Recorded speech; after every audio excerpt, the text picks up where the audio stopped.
Hey guys, and welcome back to another Access Centre 2 video, and in today's video I'm back with another interview, and I'm here with Mark Heffron. Mark, how are we? Very good, thank you. How are you? I'm doing great, mate. It's a bit of a shock to have this interview. It's a great honour to have you on the channel, and yeah, thank you very much. Yeah, no worries, mate. Thanks for having me on. Nice one. So am I right in saying you're a 31-year-old super middleweight who's 29, 2 and 1? Yeah, that's right. Great, okay. And so if you are new around here and you haven't subscribed, please do so. Like the video if you do indeed like the video, and let's get straight into it. So, I'm going to start with the question which you always like to start off with. Why did you start boxing? Well, I started at a young age. My dad used to box, and then I have a few older brothers. They all used to box, so I pretty much just followed their footsteps. And I'm here now. I'm still boxing. They've all stopped boxing, Okay. but I've carried on. That's great. And so, just kind of a trip down memory lane. Do you remember what happened in your first amateur fight? My first amateur fight. Yeah. Obviously, I won it. I stopped him. Yeah, it was Great. from what I can remember, it was a good fight up until how it lasted. Yeah, no, indeed. I mean, seemingly it's quite rare to have somebody just start straight away with a knockout like that. Were you kind of like stressing it, and was it a bit of a messy fight, or did you kind of always have that technical ability? I was a bit raw. Especially when I was first turned amateur and just throwing loads of shots and yeah, and stopped him like. That's great. That's great. And so, what would you say was your biggest achievement from the amateurs? My biggest achievement. Well, I won like loads of little things. I was in the Europeans, in the schoolboys, juniors. I don't even know. It's been that long now. I can't even really remember. Okay. No, that's fair. Right, that's fair. Well, do you remember why you ended up turning professional when you did? Well, I had a few bad decisions in the amateurs, and Yeah. I was just getting like pissed off. I had a few people saying, "No, you should like turn professional." But I turned professional quite young, like just turned 18. Okay. But anyway, like I had it admit that I wanted to and turning pro, and then my old manager Gary Hyde, he got in contact with me and offered like give me a chance to go on a certain professional kind of thing, and so it was like yeah. So I ended up going over to America with Gary. Okay. And spent a few weeks out there and really enjoyed it, and then just went from there. Like. Indeed. Well, of course, you're doing very well in the professional side of things. Of course, got the 29 victories, and so I mean, if you could have to maybe pinpoint one or two fights as your best fights, which one would you say they are? Well, when I won the British title, that was a top night for me. And obviously, I won the Commonwealth and the IBF, and when I boxed Andrew Robinson as well, that was another good win for me. I won the WBC international title that night. Yeah, they're two of my best wins. Of course. And so, well, I mean, you've just kind of listed off all them great achievements there. How big of an achievement is being all of them champions? It's a massive achievement, and then I just want to keep adding on to that now, and obviously getting more titles from my collection. Yeah. Indeed. Well, you unfortunately have suffered the two defeats, but you've managed to bounce back very well both times. Yeah. And so, how tough is it to bounce back from a defeat? Well, you just got to be strong-minded. In it. You win some and you lose some, and when you do lose, you just got to go back to the drawing board. And I've got a good manager in Kevin Marie now. When I have lost, he's put me back on his small shows, give me a fight or two, and got me back up there. And then just getting back into title fights. Yeah, definitely. Well, I mean, I've spoke to a lot of different kind of small hall fighters, and what's in your opinion, the importance of having these small hall fights?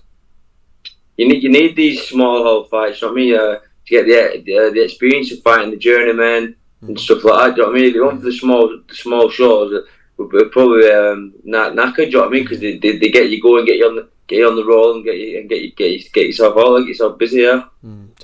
Definitely. Well, I mean, you are in a great point of your career at the moment, but what would you say is your main motivation? My main motivation, in life or in the boxing? In life, yeah.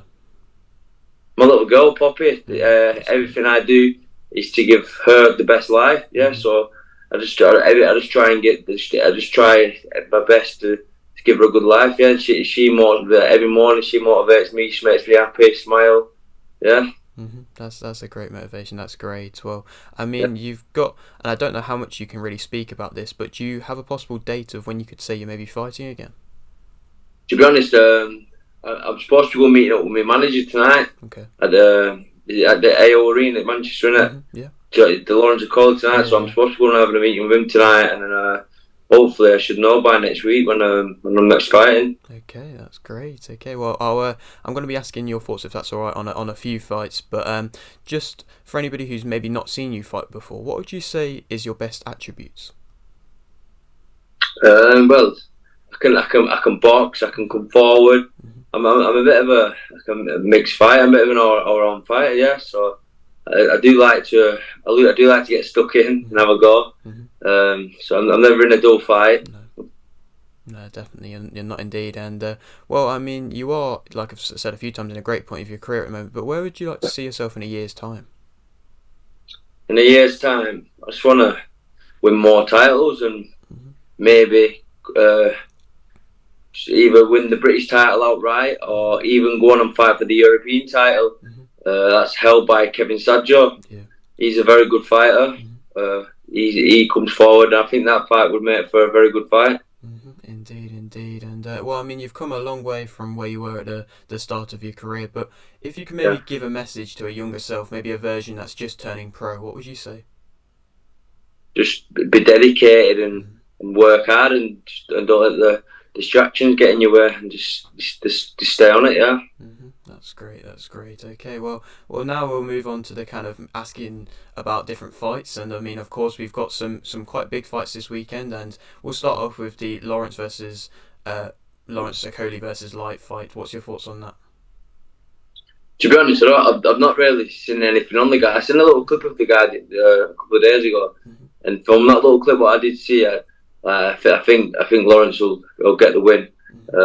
Could knock him out. Do you know what I mean? Like, Lawrence is he's a massive puncher, isn't he? Lawrence will win whether it's a knockout or distance. Okay, great. And well, another one in your weight division abroad in America, Plant versus Benavidez. What's your thoughts on that? I think it's a very good fight. I think a lot of people are underestimating Plant. Dave Benavidez is a very, very big fighter, big strong fighter. Yeah. I think there could be an upset there, though. I think Plant could pull it off. He's a very good boxer, good fighter. But yeah, I think Plant could pull it off. Indeed, definitely. It's a great matchup, and well, another fight which is also a great matchup is Ryan Garcia versus Tank Davis. What's your thoughts on that? Yeah. And that's another good fight, but I'd lean towards Tank on that one. Yeah. Whether it's a points winner, it could be a late stoppage again. Indeed. Okay, and I'll leave with this final one. It's the big one in your weight division at the moment. Canelo versus Ryder. John Ryder getting his chance for a big title shot. And what's your thoughts on that? I think John Ryder, he deserves it. He's kept his head down. He's been working for years, hasn't he? And he's finally got his shot. I'd love to see Ryder do it, but I can't see him beating Canelo. Do you know what I mean? He's one of the best fighters out there, Canelo. But I'm rooting for John Ryder, and I hope he could pull it off. But I think Canelo obviously will win. Yeah, no, I think the whole of the UK is rooting for Ryder. But it'll be kind of like a Rocky-like story if he does end up winning. Yeah, definitely. Indeed, and so I'll leave it with this final question, which I always like to ask. I've got a little bit of I've got a little bit of a platform here. Would you like to shout anything out? Richard, just a big thank you to all my sponsors that have carried on sponsoring me, and all the support from friends and all my supporters. Yeah, thank you very much to you all. Okay, great. Well, I mean, for your next fight, if it's not too far away, I'll keep my eyes out and see how far away it is. Yeah. And I mean, if possible, I mean, I'm just kind of learning how to drive now. If I'm passed by the time that your next fight is, I'll try my hardest to get down there, mate. Yeah, definitely. No worries, mate. That'd be great. Okay, well, thank you very much, mate. Maybe a little bit further along down the line, we can come back and do another interview. Yeah, definitely. Give us a shout, mate. Great, okay. And so if you are new around here and you have to subscribe, please do so. Like the video if you do need like video, and thanks for watching.